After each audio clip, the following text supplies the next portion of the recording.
Hi welcome back to my channel AJ cinema time. வணக்கம். இன்னைக்கு நம்ம சேனலில் இப்போ ரீசெண்டாக வந்திருக்க ரொம்பவே சூப்பரான சயின்ஸ் ஃபிக்ஷன் த்ரில்லர் மூவியோட ஸ்டோரி லைன் தான் பார்க்க போகிறோம். இந்த படத்தோட பேர் த லாஸ்ட் ஹவுஸ். இது தமிழ் டப்லையும் அவைலபிளாக இருக்குது. இந்த படத்தில் மொத்தமாக 4 மெயின் கேரக்டர்ஸ், ஹீரோ ஹீரோயின். இவங்க 2 பேருக்கும் கல்யாணம் ஆகி 2 பசங்க இருப்பாங்க, ஒரு பொண்ணு ஒரு பையன். ஹீரோ ஒரு இன்ஜினியர், இப்போ வேலை தேடிட்டு இருக்காரு. அவருக்கு மீன் பிடிக்கிறதுனா ரொம்ப பிடிக்கும்.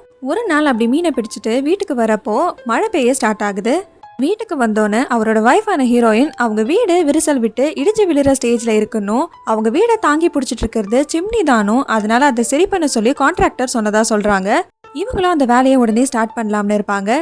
அப்போ டிசம்பர் மந்த், அதனால கிறிஸ்மஸ் ட்ரீ வாங்க ஃபேமிலியா வெளியே போலாம்னு அவங்களோட மெயின் டோர் ஓபன் பண்ணா கதவை திறக்கவே முடியல. பேக் டோர், விண்டோஸ்னு எதையுமே ஓபன் பண்ண முடியல. ஜன்னலை உடைக்க எத்தனை தடவை ட்ரை பண்ணாலும் அது கொஞ்சம் கூட உடையல. யாருக்காவது கால் பண்ணி ஹெல்ப் கேட்கலாம்னு ட்ரை பண்ணாலும் ஃபோன்ல சிக்னலும் இல்லை, இன்டர்நெட்டும் ஒர்க் ஆகல. வேற வழி இல்லாம இவங்க வீட்டுக்குள்ளேயே மாட்டிக்கிறாங்க. இவங்களோட பக்கத்து வீட்டு நெய்பர் மலைக்கு முன்னாடி ஜாகிங் போயிருப்பாங்க. இப்போ அவங்க திரும்பி வரப்போ அவங்க வீடும் லாக் ஆயிருக்கு. அவங்க வெளியே இருந்து அதை ஓபன் பண்ண ட்ரை பண்ணாலும் அவங்களாலையும் கதவை திறக்க முடியல. அதனால போலீஸோட ஹெல்ப்போட இங்க வரதா சொல்லிட்டு போறாங்க. வீட்டுக்குள்ளேயே ட்ராப் ஆயிருக்க இவங்க எல்லாருமே ஒருத்தர்கிட்ட ஒருத்தர் ஸ்லேட் மூலியமா எழுதி பேசிக்கிறாங்க. இவங்களால முடிஞ்ச அளவுக்கு எத்தனை வீடை கான்டாக்ட் பண்ண முடியுமோ அந்த ஸ்லேட் மூலியமா மாத்தி மாத்தி பேசிக்கிறாங்க. அப்போதான் அந்த ஏரியா ஃபுல்லாவே இப்படி ட்ராப் ஆயிருக்கணும். இந்த ஏரியா மட்டும் இல்லாம இந்த உலகத்துல இருக்க எல்லாருக்குமே இதே நிலைமை தானே இவங்க தெரிஞ்சுக்கிறாங்க. இப்படியே 1 மாசம் போகுது. இவங்க கிட்ட இருக்க தண்ணி, சாப்பாடுலாம் எப்போ வேணா காலி ஆகும்னு ரொம்ப சிக்கனமா யூஸ் பண்ண ஆரம்பிக்கிறாங்க. இப்போ 3 மாசம் ஆயிருக்கும். வீட்டுல இருக்க பொருளும் கொஞ்சம் கொஞ்சமா காலி ஆயிட்டே வர்றதுனால வீட்டுக்குள்ளேயே இவங்க கட் பண்ண காய்கறியெல்லாம் வச்சு சின்ன சின்ன செடி வளர்க்க ஆரம்பிக்கிறாங்க. இவங்களோட நெய்பர்ஸ் எல்லாம் ஒருத்தரா சாப்பாடு இல்லாம இறந்து போயிட்டே இருக்காங்க.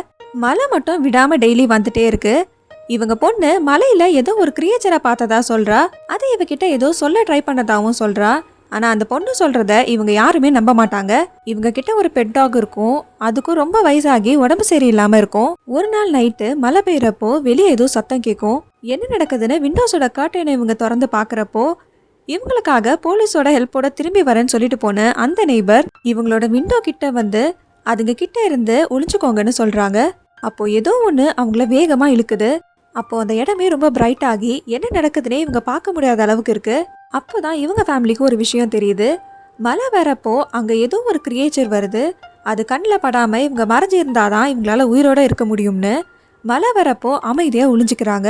இப்படியே சில வருஷம் போது பசங்களும் வளர்ந்துட்டாங்க. இவங்க வச்ச செடியும் வளர ஆரம்பிச்சிருச்சு.